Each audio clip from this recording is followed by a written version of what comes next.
থালাপতি বিজয়ের জনসমাবেশে পদদলিত হয়ে নিহতদের জন্য ২০ লাখ এবং আহতদের জন্য ২ লাখ রুপি করে ক্ষতিপূরণ দেওয়া হবে। বিজয় নিজেই এই ঘোষণা দিয়েছেন। খবর হিন্দুস্তান টাইমসের। গত শনিবার ২৭ সেপ্টেম্বর তামিলনাড়ুর করুরে বিজয় থালাপতির সমাবেশে পদদলিত হয়ে অন্তত ৪০ জন নিহত এবং অন্তত ১০০ জন আহত হন। এই ঘটনায় শোক প্রকাশ করেছেন তামিলনাড়ুর মুখ্যমন্ত্রী এম.কে. স্ট্যালিন। প্রধানমন্ত্রী নরেন্দ্র মোদী ও স্বরাষ্ট্রমন্ত্রী অমিত শাহ শোক জ্ঞাপন করেছেন। নিজের জনসমাবেশে এত কর্মী সমর্থকের প্রাণহানির ঘটনায় শোক প্রকাশ করেন তামিলাগা ভেত্রিকাজাগাম দলের প্রধান থালাপতি বিজয়। এক এক্সপোস্টে পদপিষ্ট হয়ে মৃত্যুর ঘটনাকে অপূরণীয় ক্ষতি বলে উল্লেখ করে বিজয় বলেন, আমি যাদের সঙ্গে দেখা করেছি তাদের সকলের মুখ আমার মনে ভেসে উঠছে। যতই আমার সেই প্রিয়জনদের কথা ভাবছি ততই আরও কষ্ট হচ্ছে।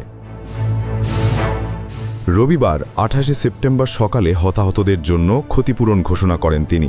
এদিকে পদদলিত হওয়ার ঘটনায় এক বিচারপতির নেতৃত্বে একটি তদন্ত কমিশন তৈরি করা হয়েছে। শনিবারের মর্মান্তিক দুর্ঘটনা সম্পর্কে তামিলনাড়ুর পুলিশ প্রধানের বক্তব্য, বিজয় দেরি করে এসেছিল মিছিলে, যে কারণে ভিড় আরও বেড়ে যায়। তামিলনাড়ুর ডিজিপি ইনচার্জ জি ভেঙ্কট রামানের মতে, অভিনেতা রাজনীতিবিদ সন্ধ্যা 7:30টায় পৌঁছান।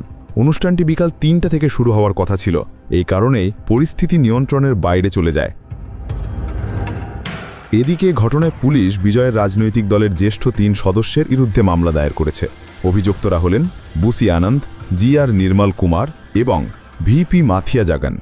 জ্যেষ্ঠ পুলিশ কর্মকর্তা এস ডেভিডসন দেবাশির পাথম জানাবাদীদের বলেন, একটি মামলা নথিভুক্ত করা হয়েছে। এ ঘটনায় জড়িত সবাইকে খুঁজে বের করা হবে।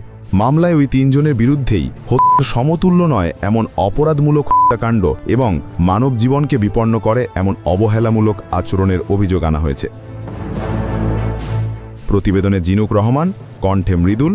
আপনারা দেখছেন ওয়ার্ল্ড ভিউজ।